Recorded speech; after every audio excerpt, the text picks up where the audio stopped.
Halo Sobat Bisnis, pernah dengar istilah NIB, NPWP, dan izin usaha?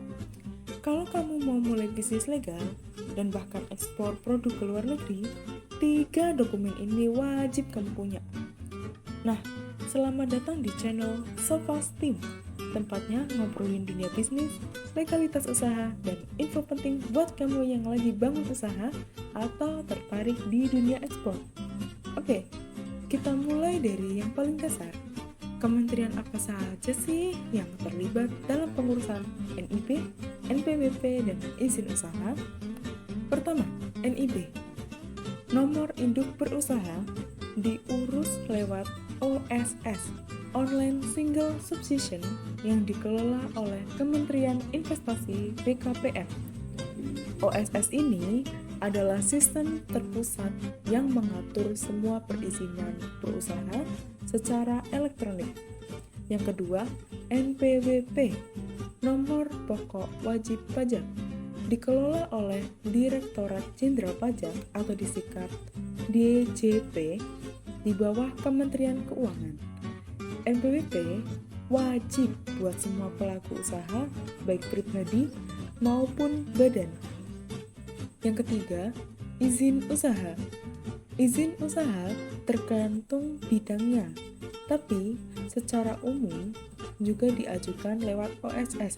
Misalnya, usaha perdagangan, yaitu izin usaha perdagangan, disingkat SIUP lewat Kementerian Perdagangan. Yang kedua, usaha ekspor, izin khusus ekspor lewat Kemendak juga. Yang ketiga, usaha bidang kesehatan lewat Kementerian Kesehatan dan seterusnya. Pertanyaannya sekarang, apakah warga negara asing atau WNA wajib punya NPWP? Jawabannya tergantung. Kalau WNA bekerja atau punya usaha di Indonesia dan punya penghasilan kena pajak, maka ia wajib punya NPWP. Tapi kalau mereka hanya tinggal sementara tanpa penghasilan di Indonesia, ya nggak wajib. NPWP ini jadi penting untuk pelaporan pajak dan menunjukkan bahwa seseorang atau suatu badan sudah terdaftar sebagai wajib pajak di Indonesia. Lanjut, kenapa sih izin usaha ekspor jasa itu penting? Yang pertama, karena ekspor jasa itu juga menghasilkan devisa negara. Contohnya seperti jasa IT, freelance developer kirim proyek ke luar negeri.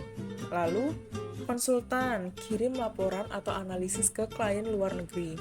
Yang kedua, tanpa izin yang jelas, bisa kena masalah waktu transaksi lintas negara atau pelaporan pajak. Dan dengan izin resmi, perusahaan juga bisa akses fasilitas pemerintah seperti insentif pajak atau kemudahan ekspor. Selanjutnya, mengidentifikasi dari resume verifikasi NIB, NPWP, dan izin usaha dari beberapa contoh perusahaan. Yang pertama, CV Kayu Manis. Sudah terlampir NIB, NPWP, dan juga izin usaha dan perizinan pendukung lainnya, yaitu izin usaha industri primer hasil hutan kayu, tanda daftar industri, dan juga upaya pengelolaan lingkungan dan upaya pemantauan lingkungan. Untuk CV Kayu Manis ini bergerak di bidang industri penggergajian kayu, furnitur dari kayu, dan perdagangan eceran furnitur. Nah, perusahaan tidak menggunakan kayu impor hanya dari hak hasil budaya. Lalu produk utamanya yaitu furnitur dari kayu jati. Nah, kegiatan ekspornya aktif dan juga legal. Lalu ada PT Jawa Lili Furniture yang sudah ada NIB-nya, NPWP, dan juga izin usaha. PT Jawa Lili Furniture sendiri bergerak di bidang produksi furniture dengan bahan baku berasal dari dalam negeri dan juga dari impor. Serta produk akan diekspor ke Amerika Serikat. Nah, perusahaan ini telah lulus verifikasi legal hasil hutan. Dan di sini juga ada CV Argo Furniture Indonesia yang sudah ada NIB-nya, NPWP, dan juga izin usaha. Untuk CV Argo Furniture Indonesia bergerak di bidang produksi dan ekspor furniture dari kayu, mengelola bahan furniture setengah jadi menjadi produk jadi melalui proses finishing, dan berfokus pada ekspor, tidak melakukan impor bahan baku. Bahan baku ini diperoleh dari pemasok domestik dengan dokumen yang sah. Telah lulus verifikasi legalitas kayu dan memiliki sertifikat legalitas kayu, serta proses produksi tidak melebihi kapasitas yang diizinkan, serta perusahaan mematuhi peraturan lingkungan dan ketenaga kerjaan. Nah, sekarang kita bahas 3 contoh perusahaan dengan proses bisnis yang berbeda, plus dokumen pentingnya. Yang pertama, CV Mahaka. Yang kedua ada PT Global Dunia Usaha. Dan yang ketiga, CV Batu Jajar. Jadi, semua legalitas ini penting sekali untuk menunjang kredibilitas, kelancaran usaha, dan tentu saja agar tidak terkena sanksi.